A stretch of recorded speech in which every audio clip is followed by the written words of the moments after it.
आइए आज हम देखने वाले हैं simple future tense. Simple future tense. Simple future tense इसका पहचान क्या होता है?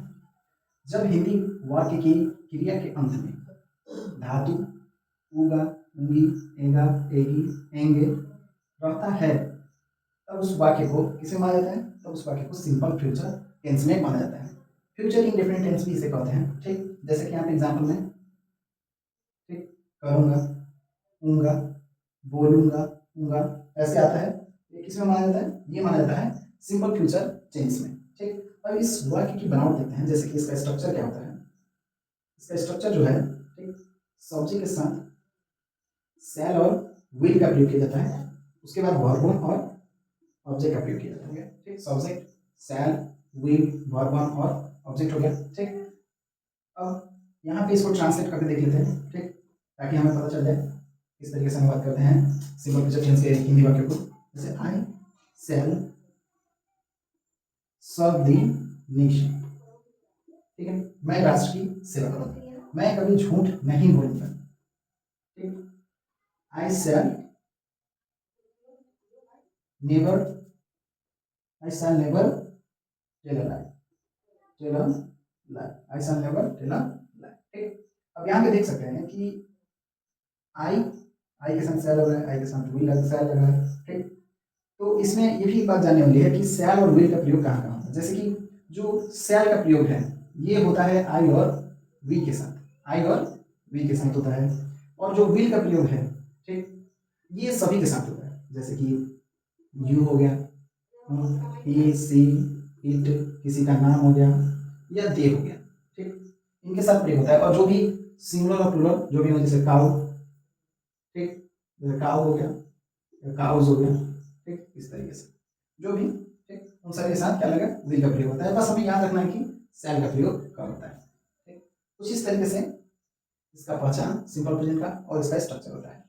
अब हम देखेंगे इसका सिंपल फ्यूचर टेंस का structure according to the simple future tense का स्ट्रक्चर वो भी according to the sentence type. ठीक, जिसमें से पहला हमारा आता है अफर्मेटिव सेंटेंस। इसमें क्या होता है कि सब्जेक्ट प्लस शैल और विल होता है। ठीक, शैल और विल, उसके बाद वर्ब और ऑब्जेक्ट आता है, वर्ब और ऑब्जेक्ट आता है। ठीक, इसका एक एग्जांपल हम देखेंगे। इसका एक एग्जांपल जैसे कि आई शैल हेल्प यू। ठीक, इसका एग्जांपल है। नेगेटिव सेंटेंस का स्ट्रक्चर कैसे होता है? जैसे कि सब्जेक्ट शैल और विल लगाते हैं, not plus verb plus object. ठीक, इस तरीके से होता है। जैसे एग्जांपल इसका आई शैल नॉट हेल्प यू, कुछ इस तरीके से। अब हम देखेंगे इंट्रोडक्शन। इसमें जो शैल विल है जो पहले आता है वो भी अकॉर्डिंग टू दी सब्जेक्ट। फिर उसके बाद नेगेटिव है तो नॉट लगाते हैं, निकलने लगाते हैं, वर्ब और ऑब्जेक्ट को लिखते हैं। क्वेश्चन मार्क इसमें देना एकदम जरूरी हो जाता है। ठीक, इसका एग्जांपल होगा, इसका एग्जांपल होगा जैसे कि शैल आई हेल्प यू, क्वेश्चन कुछ इस तरीके से। ठीक, अब डब्ल्यू एच वाला जो सेंटेंस है वो कैसे होता है? डब्ल्यू एच वर्ड का उसका स्ट्रक्चर कुछ होता है, डब्ल्यू एच वर्ड होता है। ठीक, उसके बाद शैल या विल लगाते हैं, शैल या विल लगाते हैं सब्जेक्ट, उसके बाद नॉट वर्ब और ऑब्जेक्ट को देते हैं। कुछ इस तरीके से क्वेश्चन मार्क देना जरूरी होता है इसमें, नहीं देंगे तो गलत हो जाएगा। ठीक, इसका एग्जांपल कैसा होगा? जैसे कि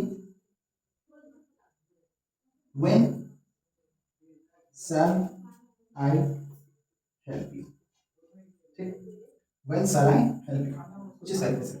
तो हमने एक एक करके सभी सेंटेंसेस टाइप भी देख लिए और उसके अनुसार simple present tense future tense का सिंपल फ्यूचर टेंस का हमने एक एक करके उसका एग्जांपल देख लिया, जिससे हमें समझने में आसानी होगी और स्ट्रक्चर भी काफ़ी आसानी से याद होगा।